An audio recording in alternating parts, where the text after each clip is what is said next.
लोकसभा चुनाव की तैयारियों से पहले ही एक के बाद एक विपक्षी दल लगातार इस बारे में अपने अपने रणनीतिक विचार साझा कर रहे हैं और इसके साथ ही उन्होंने यह भी साफ कर दिया है कि क्या कुछ आगे आने वाले चुनाव में महत्वपूर्ण रखने वाला है। इसी के साथ ही महाराष्ट्र के पूर्व मुख्यमंत्री और साथ ही शिवसेना के उद्धव धड़े के सबसे प्रमुख नेता यानी कि स्वयं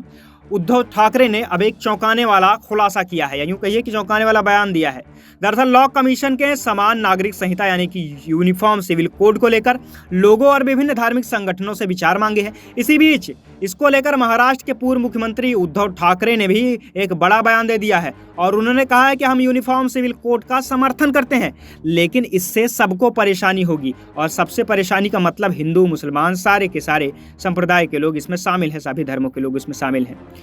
उद्धव ठाकरे ने और भी कई बातें कही हैं जिसको जानना बेहद अहम है।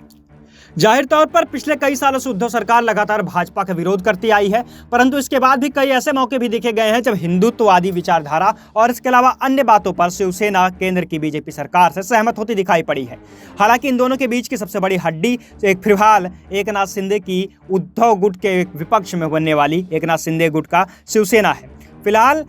शिवसेना के प्रमुख का इस पर अगर बयान देना इस बात का संकेत है कि वह अभी भी भाजपा के उन विचारों से सहमत है जो कि उनके साथ में मिलकर हिंदुत्ववादी एजेंडे को बढ़ावा देती है। अब इन सभी बातों को लेकर के एक बात ये भी चल रही है कि शायद आने वाले लोकसभा चुनावों में एक बार फिर से शिवसेना बीजेपी के साथ जा सकती है या फिर शिंदे सरकार के साथ में जाने से पहले बीजेपी से यह फैसला या सौदा कर सकती है कि आखिर उसमें या एकनाथ शिंदे की दोनों में से किसी एक शिवसेना को उन्हें चुनना होगा। फिलहाल इस बात को लेकर के संशय यह भी बना हुआ है कि आने वाले चुनावों में क्या कुछ खास होने वाला है, क्योंकि एक तरफ महाविकास अघाड़ी के साथ उद्धव ठाकरे बने हुए हैं और लगातार भाजपा को घेरने की फिराक में हैं। फिलहाल इन सभी बातों को लेकर के राजनीतिक सरगर्मियां तेज हैं और यह बात की संभावना भी जताई जा रही है कि आने वाले चुनाव में उद्धव ठाकरे एक बहुत बड़ा फैसला लेने वाले हैं जिससे कि महाराष्ट्र के पुनः मुख्यमंत्री बन सकते हैं, क्योंकि जाहिर है 2024 के चुनाव में महाराष्ट्र में एक बार फिर से विधानसभा चुनाव होने हैं और इसके बाद ही भाजपा